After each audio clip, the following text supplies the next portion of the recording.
जय श्रीकृष्ण, राधे राधे, हरे कृष्ण. तर सगळ्यात आधी तुम्ही माझ्या मागच्या व्हिडिओला खूप छान कमेंट दिल्या, त्याबद्दल तुमचे खूप खूप आभार, धन्यवाद. आता आपण क्रोध या विषयावर बोलणार आहोत. आता हे षडविकारामध्ये येतं क्रोध, बरोबर.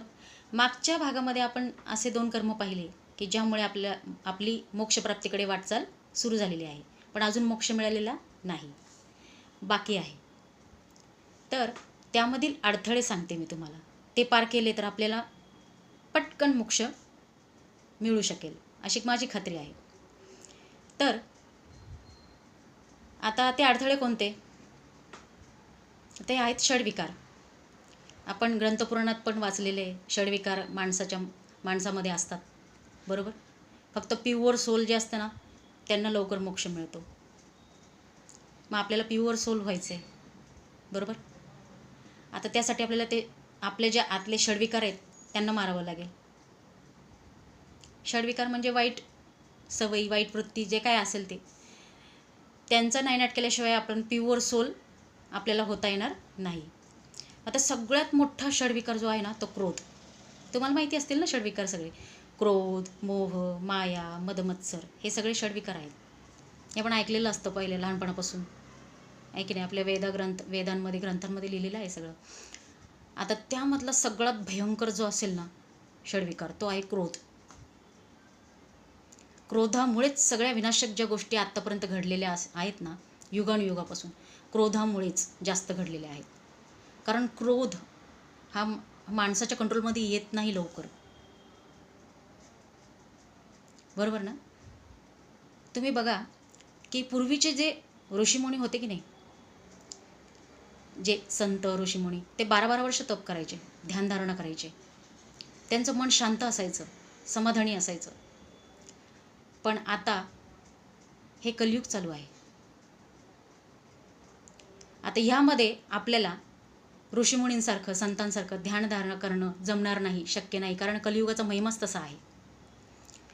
मग आता तुम्ही म्हणताल ध्यानधारणा जमणार नाही तर क्रोध कसं काय शांत होईल?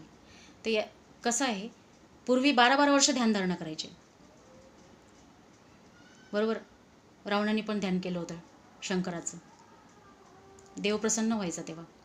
पण आता आहे ना, या कलियुगामध्ये श्रीकृष्णाने असं सांगून ठेवलं की माझं नाव घ्या. ध्यान करायला तुम्हाला जमलं नाही ना, तर तुम्ही फक्त नामस्मरण करा, तुम्हाला मोक्षप्राप्ती होईल. मरणाच्या वेळी जर तुमच्या तोंडात माझं नाव आलं तर मी तुम्हाला मोक्ष देईल, असं भगवद्गीतेत स्वतः श्रीकृष्णाने अर्जुनाला सांगितलेलं आहे. मग आपल्या जेव्हा मृत्यू समोर येतो तेव्हा आपल्या तोंडातून देवाचं नाव निघणं आवश्यक आहे. आता ते लगेच निघतं का? नाही. तर त्यासाठी सवय करावी लागते नावाची, तर ते निघतं मरणाच्या टायमाला आपल्या तोंडातून. मग ती सवय आपण म्हणतो ना, हरिमुखे म्हणा, हरिमुखे म्हणा, पुण्याची गणना कोण करी, म्हणतो की नाही आपण. मग हरिमुखे म्हणा, हरिमुखे म्हणा म्हणजे देवाचं नाव घ्या प्रत्येक क्षणाला, प्रत्येक श्वासाला. म्हणजे मरते वेळी, मृत्यू समयीसुद्धा आपल्याला देव आठवेल, देवाचं नाव आपल्या तोंडात येईल, कारण आपल्याला त्याची सवय होईल रोज रोज म्हटल्यानंतर. म्हणून मी मागच्या भागात पण सांगितलं होतं, देवाचे नामस्मरण रोज करा, काम करताना करा, तुमची काय दिनचर्या असेल त्याच्यामध्ये तुम्ही देवाचं नाव घ्या. मग आपला क्रोध शांत व्हायला देवाच्या नावामुळे हळूहळू मदत होते. आणि आणखी एक गोष्ट तुम्हाला सांगते, क्रोध शांत म्हणजे आपल्याला क्रोध देऊ नये म्हणून आपण कुठल्या गोष्टी नाही करायच्या, बरोबर. म्हणजे कुठल्या गोष्टी आपल्याला बघायच्या नाही, ऐकायच्या नाही, ते सांगते. तर आता क्रोध आपल्याला काय येतो बरं? आता सध्या हे कलियुग आहे ना, बाहेरचं जग तुम्ही बघता, फार क्रोधमय झालेलं आहे सगळीकडे. शांतता कमी आणि क्रोध जास्त आहे. तुम्ही बातम्या लावल्या ना साध्या टी व्हीवर, तर तुम्हाला सगळ्या त्या वाईट गोष्टींच्या बातम्या दिसतात, बरोबर. यांनी याला मारलं, इकडे चोरी झाली, इकडे दरोडा पडला. आता अशा बातम्या बघितल्यावरती आपलं डोकं हँग होतं. हे काय चाललं आहे जगामध्ये, हे काय चाललं आहे. आपल्याला त्या बातम्या बघितल्या की क्रोध येतो. कधी कधी असं वाटतं आपण तिथे जाऊन बोलावं, हे काय करताय तुम्ही, वाटतं की नाही असं. आपण तिथे असतो तर मुस्काटात लावली असती, असं वाईट का करतोय तू त्यांच्याबरोबर, चांगलं करताना येत नाही का याला, वाटतं की नाही असं मनातून ओरडून सांगावं असं वाटतं ना. की अरे हे काय चाललं आहे, तुम्ही असं नका करू. पण तुमच्या अशा वाटण्याने जग बदलणार आहे? नाही. जगाचा क्रोध शांत होणार नाही, कारण कलियुगाचा महिमाच आहे तो. तर त्यांनी स्वतःनी शांत केलं तर होईल. पण आपण आपल्या स्वतःतला क्रोध शांत करू शकतो. त्याच्यासाठी उपाय आहे. जशी प्रत्येक टाळ्याला चावी असते ना, तशी क्रोध शांत करायला पण चावी आहे. तर तुम्ही पहिल्यांदा अशा वाईट बातम्या बघणं बंद करा. चांगलं बघा काहीतरी. आणि चांगल्या गोष्टी होतात हे अजून जगामध्ये चांगल्या गोष्टी होतात, पण आपलं लक्ष जात नाही त्याच्याकडे. आणि हे मीडियावाले जे असतात ना, न्यूज वगैरे दाखवतात ना, ते वाईट गोष्टी जास्त तिखट मीठ लावून दाखवतात. त्यामुळे क्रोध वाढतो बघणाऱ्याचा. पण चांगल्या गोष्टीत ते लवकर दाखवत नाहीत. चांगल्या गोष्टीही घडतात आहे, आपलंही लक्ष त्याच्याकडे जात नाही. वाईट गोष्टी लवकर दाखवल्या जातात, त्यांना स्पीड असतो. चांगल्या गोष्टीला थोडा संथपणा असतो. मग आपण चांगल्या गोष्टींकडे लक्ष द्यायचं, म्हणजे आपला क्रोध वाढणार नाही, वाढूनच द्यायचा नाही क्रोध. कलियुगाचा महिमाच आहे तो, आपल्या हातात काही नाही. पण आपल्या हातात हे आहे की आपला क्रोध वाढू द्यायचा नाही. आपल्याला जरा कोणी बोललं का क्रोध येतो, काही झालं का क्रोध येतो. क्रोध करायचंच नाही. आपण मनातून ठरवायचं, आता किती काय झालं ना, रागवायचं नाही कोणावर. आणि राग आला ना, समोरचा आपल्याला अधवत बोलला, काही बोलला, आपली चूक नसताना, तरी पण रागवायचं नाही, उत्तर द्यायचं नाही. काय करायचं, शांत बसायचं, बोलू दे, ऐकायचंच नाही ना तो काय बोलतो. आपली चूक नाही आहे ना, त्याचं काम आहे बोलायचं, त्याची वृत्ती तशी आहे. काय ऐकायचं नाही. काय करायचं, बोलायला लागला, आपल्याला त्याचे शब्द त्रासदायक वाटले, तर एकच जय श्रीकृष्ण, जय श्रीकृष्ण मनामध्ये म्हणत राहायचं. हरे कृष्ण, हरे कृष्ण, जय श्रीकृष्ण. त्यामुळे काय होतं, देव तुम्हाला मदत करतो क्रोध शांत होण्यासाठी. देवाचं नाव तुम्हाला मदत करतं क्रोध शांत होण्यासाठी. हा खरं आहे बरं का, हे अनुभव आहे. करून बघा तुम्ही. एखादं तुम्हाला त्रासदायक बोलत असेल ना, ते आपल्या मागच्या जन्मीचं फळ असतं. म्हणजे आपण मागच्या जन्मी त्याचं काहीतरी केलेलं असतं, म्हणून तो या जन्मात येऊन आपल्याला त्रास द्यायला सुरुवात करतो. मग आपल्याला क्रोध येतो, अरे मी तर काही केलं नाही, मग हा कसा काय बोलतोय मला, ही कशी काय बोलते मला, मी तर काहीच तसं वागलं नाही, मी तर चांगलं वागते, मग ही कशी काय मला बोलते. मग ते मागच्या जन्मीची फेड असते. म्हणून आपल्याला क्रोध करण्याची आवश्यकता नाही आहे. ते आपलेच कर्म असतात, जे या जन्मात आपल्या समोर आलेले असतात फेड करण्यासाठी. त्यामुळे क्रोध करायचं कारण नाही. आणि घाबरायचंही मुळीच कारण नाही, की आता मी बोलले नाही, आता असं काय होईल, मग आता मी नाही बोलले तर तो अजून करेल. काही होत नाही. शांत बसायचं, घाबरायचं बिलकुल नाही. देवाचं नाव घेत राहायचं. शांत बसलं की कुठलंच काही होत नाही. क्रोध केला ना तर विनाशकारी होतो तो आपल्यासाठीही.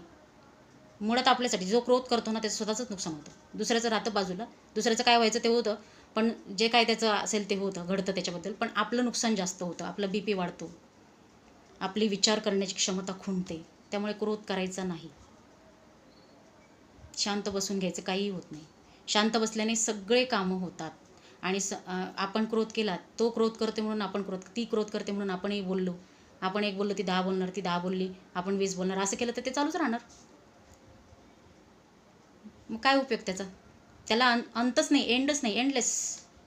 आपल्याला एंड करायचं आहे. त्यामुळे दुसऱ्यावर रागवायचं नाही, कारण ते मागच्या जन्मीतली फेड असते, म्हणून ते समोर येतात. कधी कधी आपण अडचणीत असतो, पटकन कोणीतरी मदत करतं, आपण म्हणतो अरे, आपल्याला म्हणजे ओळखीचा पण नसतो ती व्यक्ती, ती ओळखीची सुद्धा नसते, पण ती पटकन येऊन मदत करून जाते. मग ते आपल्या मागच्या जन्मीचे पुण्य असतात. त्यामुळे ती व्यक्ती पटकन येऊन आपल्याला मदत करून जाते. मग ते देवाने ते पाठवलेलं असतं, मागच्या जन्मीचं पुण्य असतं ते.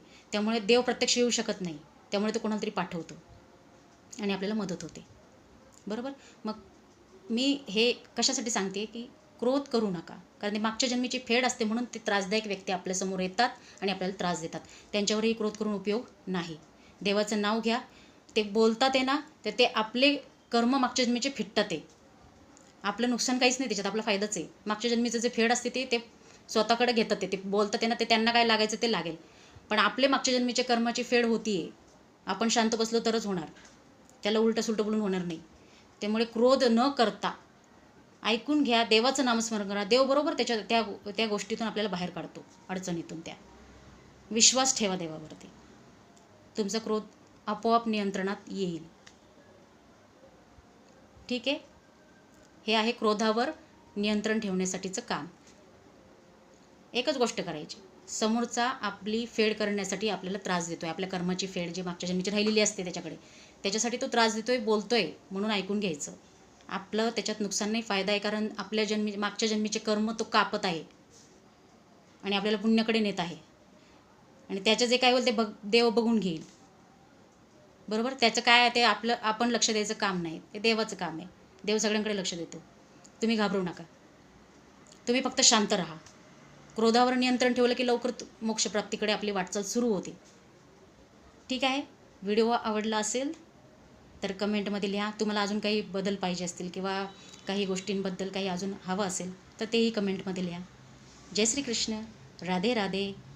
हरे कृष्ण. आनंदी रहा, हसत रहा. धन्यवाद.